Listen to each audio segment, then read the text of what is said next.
حزوز سلامتنا تقبلوا فنونا مكتتال تركبوا وراس سماعة الدائر إركرا أبزز اللغمو سلامتنا نتمننا نروي استدالو زينا هزلكم كالبزر لغو أمي يوانسي نمكتتالكم بخبرنا عدمكو فلما أرست زينا منجست إرترا من قدي قواميت ملوكتين بحبرات منجستات أمباسادر للصوفيا تسفى مريم كدام منستر إثيوبيا دكتور أبي أحمد أبقرب أول زغبرو مدارة بوليتيكاوي أكايدا مسارت بالمقبارة ترير رفيتها غريبا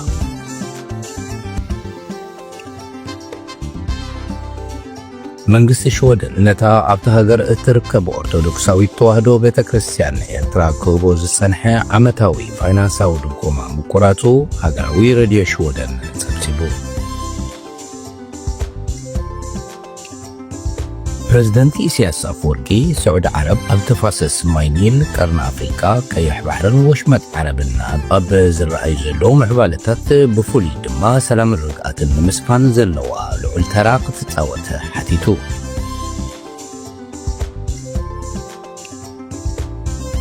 ماكلاي كوميتي حزباوي ويان حرنت تግራይ وحتى ሎሚ ኣብ ዘውፅኦ መግለፂ ሕገ መንግስታዊ ልኡላውነት ትግራይ ንምኽባር ተመዛበልቲ ነመረበቶም ንምምላስ ከምኡ እውን ኣብ ትግራይ ኣብ ልዕሊ ዝተፈጸሙ ገበናት ተሓታትነት ንምስፋን ብሙሉእ ዓቕሙ ንምክላስ ከም ዝወሰነ ኣፍሊጡ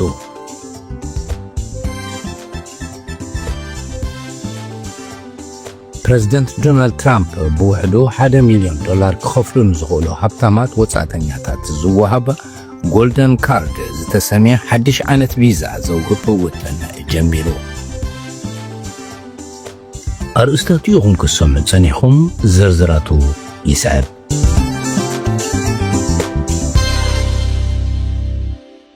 بريزيدنت إسياس أفوركي سعود عرب أب تفاصيل ماينيل قرن أفريقيا كيح بحرن وشمت عربنا أب زرعي زلو محبالتات بفولي دما سلام الرقات المسفان زلوا لعل تراق تتاوت حتيتو إسياس نزز حتت تمالي مسورا سعرات سعود عرب محمد بن سالم أبرياد بزغبرو زتي ሚኒስትር ዜና ኤርትራ አቶ የማነ ገብረ መስቀል ከምዝገለጾ ፕሬዝደንት ኢሳያስ ኣብቲ ዘተ ስዑድ ዓረብ ኣቀዲማ ኣብዞም ዝተጠቕሱ ዞባዊ ጉዳያት እኹልን ንጡፍን ተራ ከም ዘይነበረ ኣመላኺትሎ እቲ ኣብ መንጎ ክልቲኦም መራሕቲ ዝተገብረ ዘተ ኣብ ክልተኣዊ ቁጠባዊ ምትሕብባር ኣብቲ ዞባ ተፋሰስ ኒድን ቀርኒ ኣፍሪካን ወሽመጥን ዘሎ ፖለቲካዊ ምዕባለታት ዘተኮረ ምንባሩ ተሓቢሩ بزي مسرت ورا سعرات محمد بن سالم أبزون قدعات مس منقستي إرترا بسفيح نمزتاي لأخ منقستي سعود عرب بحتير جيزينا بس مراق سدد مخوانو قال كمز أتوه منستر زينا إرترا أتو يمانا قبل مسكال أفليتو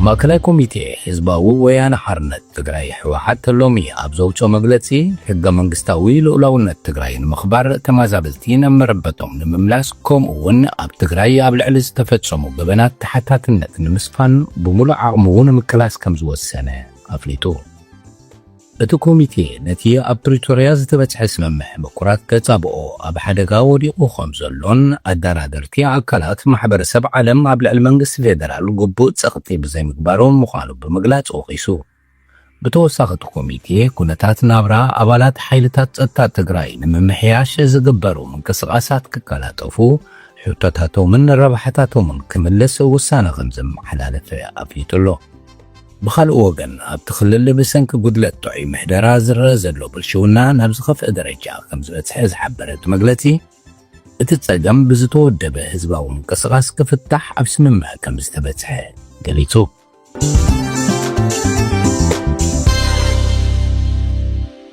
منقستي إرترا بمنقدي قواميت ملوكتانيو أب حبرات منقستات أمباسادر للصوفيا تسفى مريم كدام منستر إثيوبيا دكتور أبي أحمد أبقرب أول زغبرو مدارة بوليتيكاوي أكايدا مسارت بالمقبارة ترير رفيتها غريبا أمباسادر صوفيا أبتي زربحتو صحف كدام منستر أبي أمبل أسرع بعل بهر سبات إثيوبيا نتلاتنا خم كمال كنرغفو مينا مبالو نبوليتيكاوي تقاومو نمسنات زسلاقر نسباو خبر زدفع زسكحكح كالات موانو دحر مملكات كمز عينتها باهلا تاريخ كمز عبرو مرحتنا زي نجام لاو هلكيت من مغنيتا زدكوملو زنبورو قالات موانو بمتكاس أزيو حدقنا معبالة مخانو التحساسبا የኢትዮጵያን ጠላቶች እንደ ጸጉር ቅማል አንድ ባንድ እናራግፋለን። እኛ የኮሎኔል በዛብህ ልጆች አንሸማቀቅም። ንዜጋታት ምስ ቁማል ምምስሳለ ሰብአዊ ክብሪ ዝደፍር ዘይቅቡል ዓይነት ዘረባ ዜጋታቱ ከም ቁማል ንዝሪ ናይ ብልጽግና ፖለቲካ መርአያ ኢሉ ክትልደና ሪፋ ወይዘሮ ሶፊያ ብሙሳኽ እቲ ዘረባ ንፖለቲካ ውድቀት እቲ ስርዓት ዘቃሊ እዩ ክትብል ገሊጻ ብተወሳኺ መንግስቲ ኤርትራ እቲ ምስ መራሒ ፋኖ ዝነበረ አቶ ማስረሻ ሰጠይ ዝተገብረ ናይ ሰላም ስምምዕ እውን መብርሂ ይብሉ ኣሎ። አቶ ማስረሻ መንግስቲ ኢትዮጵያ ኢዱ ድሕሪ ምሃቡ ግብፂ ንሻዕቢያ ሻዕቢያ ወያነ ድማ ንኻልኦት ዕጡቓት ፈጢሮም ብምባል ንኤርትራ ዝወቅስ መግለፂ ይብሎ ወሲኹ እውን ንዓሰብ ክንመውት ድዋቲና ኢሉ ምንባር ይዝከር። መንግስቲ ኤርትራ ኣብ ምላሹ እቲ ፓርቲ ብልጽግና ከም ዓወት ዝገልጾ ዘሎ ስምምዕ ሰላም ሓቂን ምሽፋን ዝግበር ዘሎ ፖለቲካዊ ድራማ ይድሕር ምባል እቲ ውልቀ ሰብ ንርእሱ ዳ እምበር ንሰፊሕ ህዝቢ ኣምሓራ ይኹን ንኹሎም ሓይልታት ፋኖ ከም ዘይውክልን ምስኣቶም እውን ዝኾነ ምኽክር ከም ዘይነበረ ኣረድያ። መንግስቲ ኤርትራ መግለጺኡ መንግስቲ ኢትዮጵያ ውሳነ ናይ ሓደ ውልቀ ሰብ ከም ብሔራዊ ኣጀንዳ ብምቕራብ እቶም ኢዶም ዝሃቡ ተዋጋእቲ ከም ፀረ ሰላም ንምርኣይ ህዝብን ምድንጋር ዝጥቀመሉ ዘሎ ፕሮፓጋንዳ እዩ ክብል ከሲሱ።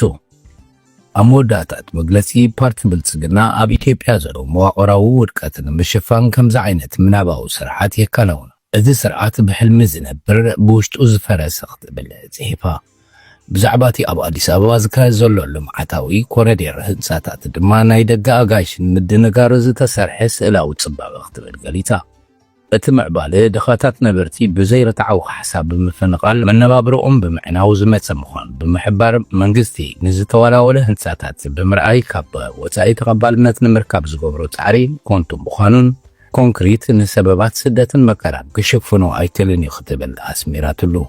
ኣብ መወዳእታት መግለጺ ፓርቲ ብልጽግና ብሓሶትን ፈጠራን ፕሮፓጋንዳን ዝደብር ዘሎ ስርዓት ይድሕር ምባል ኤርትራን ካልኦት ሃገራት ዞባ ኣፍሪካን ነዚ ብጥንቃቐ ክሪኦ ከም ዘለዎም ብምጥንቃቐ ጽሑፋ ዛዚማ።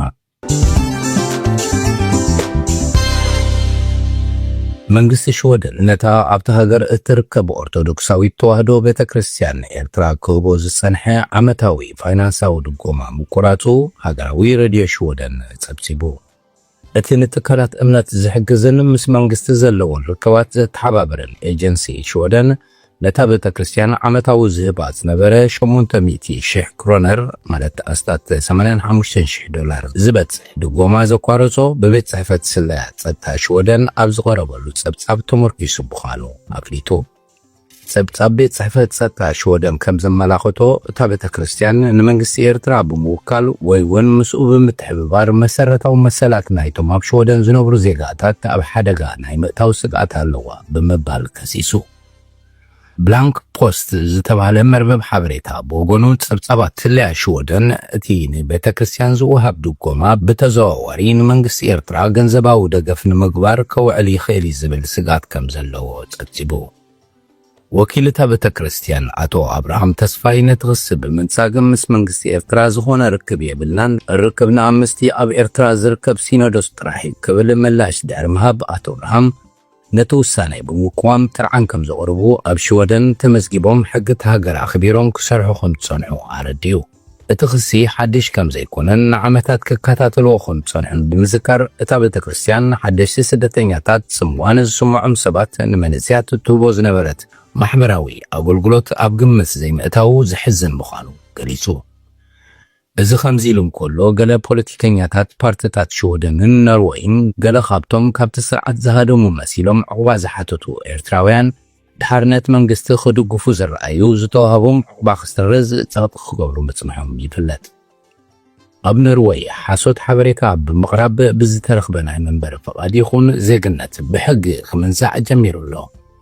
ኣብ ሽወደን እውን ምምዛዕ ዜግነት ብሕጊ ዝተፈቕደ እኳ እንተኾነ እቲ ሕጂ ዘሎ ፖለቲካዊ ኩነታት ግን ኣብኡ ዘምርሕ ምዃኑ ነበርቲ ይጠቕሱ። ኤጀንሲ ጉዳይ ስደተኛታት ኖርዌይ ዝሓለፈ ወርሒ ዜግነት 5 ኤርትራውያን ስደተኛታት ክምንዝዕ ሕቶ ከም ዘቕረበ ዝዝከር እዩ። ጸብጻባት ብላንክ ፖስት ከም ዝሕብሮ ድማ ናይ ካልኦት ኣስታት 20 ስደተኛታት ናይ መንበሪ ፈቓድ ተሰሪዙ ኣሎ። እዚ ስጉምቲ ኣብ ቤት ፍርዲ እንተዳ ጸኒዑ እቶም ሰባት ካብቲ ሃገር ክሳብ ምብራር ከብጽሖም ይኽእል። እዚ ስጉምቲ ዝውሰድ ዘሎ እቶም ውልቀ ሰባት ምስ መንግስቲ ኤርትራ ጥቡቕ ርክብ ኣለዎም ንመንግስቲ እውን ብገንዘብ ይሕጉዝ እዮም ዝብል ምኽንያት ብምቕራቡ እዩ።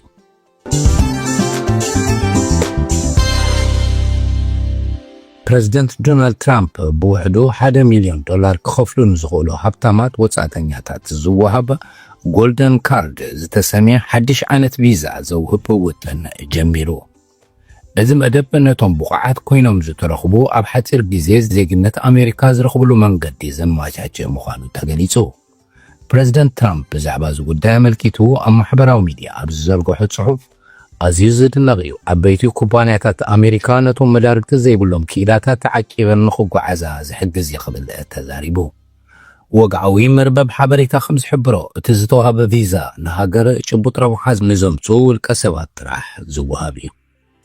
ነቲ ጎልደን ካርድ ንምርካብ ዝተፈላለዩ ናይ ክፍልታት ደረጃ ተዳልዮም ኣለዉ። ውልቀ ሰባት ንኣሜሪካ ብጭቡጥ ክጠቕሙ ከም ዝኽእሉ መርትዖ ንዘቕረቡ $1 ሚልዮን ንዝኸፈሉ ኣብ ሓፂር ግዜ ናይ መንበሪ ፍቓድ ይወሃቦም።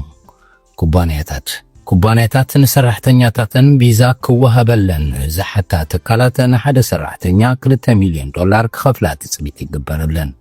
ፕላቲኒየም ደረጃ ማለት $5 ሚልዮን ክኸፍሉ ንዝኽእሉ ድማ ፕላቲኒየም ደረጃ ዘለዎ ቪዛ ዝወሃብ ኮይኑ ብፍሉይ ምጉዳል ግብሪ ማለት ታክስ ከም ዝረኽቡ ተሓቢሩ። ብተወሳኺ ንመስርሕ ምትእንጋድ ጥራሕ ፕሮሰሲንግ ፊ ኣመልከቲ ቪዛ $15,000 ክኸፍሉ ከም ዘለዎም ኣስፊሩሎ። እዚ ሓድሽ ናይ ቪዛ ዓይነት ዕላዊ ዝኸውን ዘሎ መምሕዳር ትራምፕ ኣብ ልዕሊ ዘይሕጋውያን ስደተኛታት ዝወስዶ ዘሎ ስጉምቲ ኣብ ዝሐይለሉ ዘሎ እዋን እዩ። እቲ ምምሕዳር ሰነድ ዘይብሎም ስደተኛታት ናብ ሃገሮም ንምምላስ ናይ ስራሕ ቪዛ ንምርካብ ዝኽፈል ገንዘብ ንምውሳኽ ሰፊሕ ምንቅስቓሳት ይገብር ምህላው ይፍለጥ። ፕሬዚደንት ትራምፕ እቶም $5 ሚልዮን ክኸፍሉ ዝኽእሉ ሰባት ስራሕ ክፈጥሩ ይኽእሉ እዮም፣ እዚ ከዓ ብብዝሒ ክሽየጥ እዩ፣ ዋጋ ዕዳጋ እዩ ኢሉ። እዚ ውጥን ምምሕዳር ትራምፕ ንስደተኛታት ንምስጓግ ልዑል ፀጋታት ኣብ ዘውፍረሉ ዘሎ እዋን እዩ ዝመጽእ ዘሎ። ኣሜሪካ ካብተን መብዛሕትአን ኣብ ኣፍሪካን ማእከላይ ምብራቕን ዝርከባ 19 ሃገራት ዝመጹ ውልቀ ሰባት ዘቕርብዎ ናይ ኢሚግሬሽን ሕቶ ደው ኣቢላቶላ። ብተወሳኺ መንግስቲ ኣብ ሕቶ ዕቑባ ዝወሃብ ኩሉ ውሳነታት ደው ኣቢሉ ኣብ ትሕቲ ምምሕዳር ፕሬዚደንት ጆ ባይደን ዝጸደቑ ኣሽዓት ጉዳያት ክምርምሮም ምዃኑ ገሊጹ። እዚ ከምዚ ኢሉ እንከሎ ፕሬዚደንት ዶናልድ ትራምፕ ብ2018 ምስ ሴኔተራት ኣብ ዝገበሮ ዕፁ ኣኼባ ንሃገራት ኣፍሪካን ሄይቲን ውድቐት ሃገራት ዝብል ነውራም ቃል ተጠቒሙ ምጽውዑ ቅድሚ ሕጂ ዝሃቦ ኣሉታ ብምኽሓድ ትማሊ ሰሉስ ብወግዒ ከም ዝበለ ኣረጋጊጹ። ትራምፕ ኣብ ፔንሲልቬንያ ንደገፍቱ ኣብ ዘስምዖ መደረ ነቲ ቅድሚ ዓመታት ዝነበረ ኣኼባ ብምዝካር እቲ ጉዳይ ሓቂ ምዃኑ ኣነጺሩ። እቶም ሴኔተራት ነቲ ምስጢራዊ ዝርርብ ኦፍ ሪኮርድ እዮም ኢሎምኒ ነይሮም። ኣነ ግን ኣብቲ ኣኼባ ስለምንታይ ካብ ኖርዌይ፣ ሽወደን፣ ዴንማርክ ሰባት ዘይንቕበል ስለምንታይ ካብዘን እንዳጓሓፍ ዝኾና ሃገራት ጥራሕ ንቕበል ኢለ ነይረ ክብል ተዛሪቡ።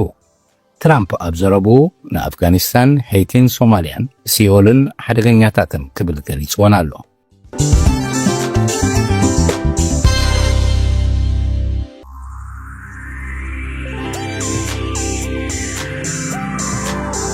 ክቡራት ሰማዕትና ንሎሚ ኣዳሊና ዝነበርና መደብ ኣብዚ ወዲና ኣለና። ኣብ ዝቕፅል ብኻልእ ትሕዝቶ ክንራኸብ ኢና። ክሳብ ሽዑ ግን እቶም ሳብስክራይብ ዘይገበርኩም ሳብስክራይብ ክትገብሩ እናዘኻኸርኩ ኣብ ዘለናዮ ሰላም ምስ ኩሉና።